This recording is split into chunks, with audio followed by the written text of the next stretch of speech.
Salut à tous, c'est Antoine Moreau. Si vous aimez les voitures, vous êtes au bon endroit.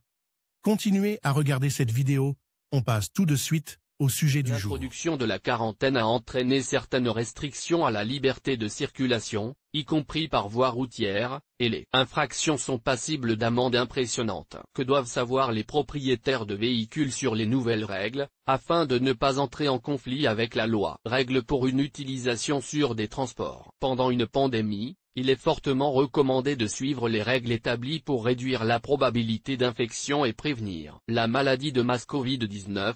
Les déplacements en voiture pendant la quarantaine doivent se faire de préférence sans compagnon de voyage, à l'exception des membres de votre famille. Désinfection régulière des surfaces intérieures du véhicule et de ses commandes, et ventilation fréquente de l'intérieur. La quarantaine n'est pas le meilleur moment pour acheter un filtre d'habitacle, car le centre de gestion du trafic déconseille de quitter la maison inutilement. Un filtre sale est un environnement idéal pour la croissance des micro-organismes, et votre objectif est de créer des conditions qui empêchent le coronavirus d'apparaître dans l'habitacle de votre voiture. Système de laissez-passer. Un système de laissez-passer pour les transports personnels et publics est en place à Moscou depuis le 15 avril, avec l'introduction de 3 catégories de laissez-passer.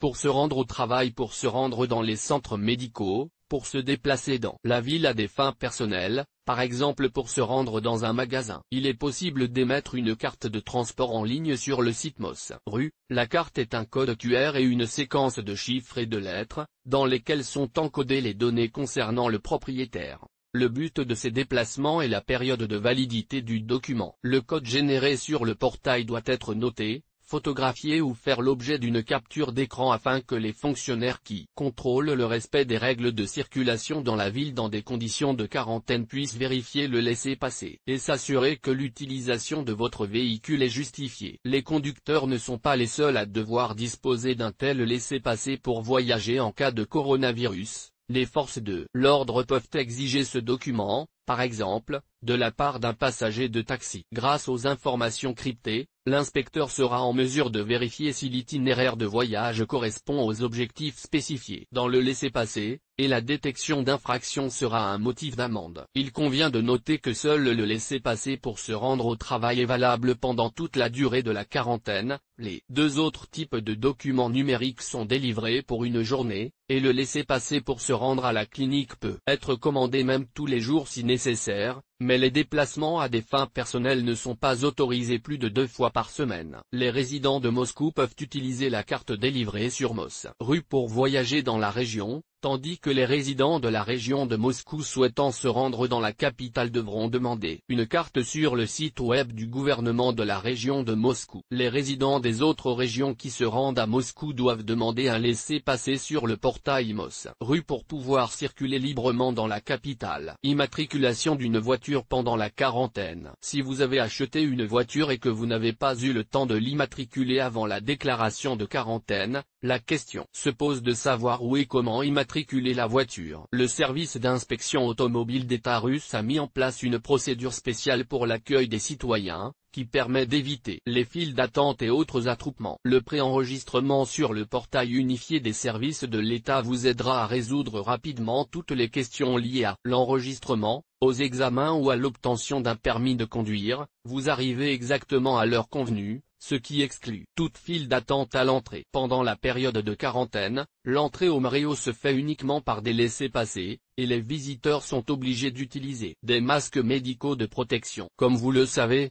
avant d'immatriculer une voiture, vous devez obtenir une police d'assurance, qui est délivrée sur la base des résultats de l'inspection technique. Or, pendant la pandémie, les points d'inspection ne fonctionnent pas, ce qui, semble-t-il, devrait constituer un obstacle insurmontable à l'émission de la police. Cependant, la Banque de Russie a décidé de supprimer temporairement les cartes de diagnostic, ce qui a permis de conclure des contrats d'assurance CMTPL sans passer par le contrôle technique. Chaque automobiliste ayant obtenu une police selon la procédure simplifiée s'engage à fournir à la compagnie d'assurance une carte de diagnostic de son véhicule dans un délai d'1 mois à compter de l'annulation des mesures de quarantaine. En raison de la fermeture de la plupart des compagnies d'assurance pour cause de quarantaine, il est possible de souscrire une police uniquement en ligne. Une telle police électronique est appelée EOSAGO, mais lorsque vous vous rendez dans des bureaux virtuels, vous risquez d'avoir une mauvaise surprise. Pour recevoir le document sur les sites web,